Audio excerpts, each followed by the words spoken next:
Soon you will cross the narrow sea and take back your father's throne. Viserys Targaryen spent his entire life dreaming about one thing: reclaiming the Iron Throne. And finally, it seems possible. His sister marries one of the most powerful warlords in the world. The plan is simple: take his army and go reclaim what is yours. But it all hinges on one question: did Khal Drogo ever actually promise him an army? Because if not, why does Viserys talk like there's already a signed contract? This is my army. And if he did, why did the Dothraki treat the rightful king of Westeros like an annoying couch surfer they couldn't kick out? You walk. Daenerys' marriage wasn't Viserys' genius political plan. It was Illyrio and Varys doing what they do best: scheming, networking. So you and your friends traded me like a prize horse to the Dothraki? Which you turned to your advantage. Drogo wanted a noble foreign wife. What he didn't want was Westeros, the Iron Throne, and the least of all Viserys with his ambitions. He married Dany to get Dany, not to adopt her dysfunctional brother and conquer a land he's never even seen. So why did Viserys believe a deal existed? Viserys lived in a fantasy bubble and Illyrio inflated it. I take you for a king. Kings lack the caution of common men. He and Varys had long-term political plans involving the Targaryens, but Viserys has never been a part of this plan. He was too unstable, impulsive, and difficult to control. We can see Arya accidentally hearing a part of their conversation. We need time. Khal Drogo will not make his move until his son is born. It is clear they aren't trying to rush a king to the throne. They wait for the right moment. Illyrio flattered Viserys constantly because he needed Dany and Drogo together, Viserys calm, and the political situation stable long enough for his plans. The people drink secret toasts to your health. For Viserys, Illyrio was a loyal advisor. Isn't he a gracious host? For Illyrio, Viserys was a temporary inconvenience with Targaryen branding. But how do we know there was no deal between Viserys and Drogo at all? Okay, let's examine the key lie. What Illyrio actually tells Viserys. Khal Drogo has promised you a crown. You shall have it. And the big question, did Drogo himself ever say that? No, not once, not in the books, not in the show. Now here's where Illyrio becomes a master-level manipulator. Let's read the actual scene from the book. I have told you, all is settled. Trust me. The Khal has promised you a crown, and you shall have it. Yes, but when? When the Khal chooses. He will have the girl first, and after they are wed, he must make his procession across the plains and present her to the Dosh Khaleen at Vias Dothrak. After that, perhaps, if the omens favor war. I piss on Dothraki omens. The usurper sits on my father's throne.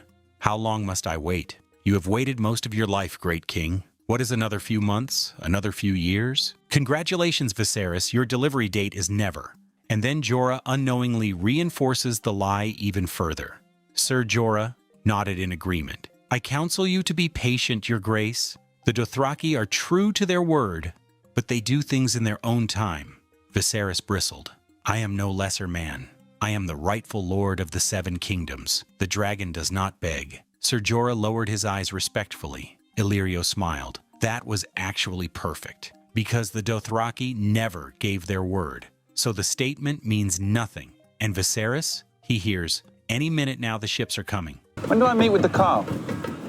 In planning the invasion. Meanwhile, the real message to Viserys was, don't ask questions. Don't push. Don't demand. Don't embarrass us. Because after Dany has a child, Viserys becomes useless. The genius of Illyrio's lie is that it can't be disproven. If Viserys asks, where is my crown? Illyrio can always say, patience. The omens are not right. After this or that. When their omens favor war. It's like, we shall call you after a job interview. Viserys desperately needed hope. Illyrio just needed him to be manageable. No wonder Drogo was shocked when Viserys stormed into the sacred temple screaming about a promised crown.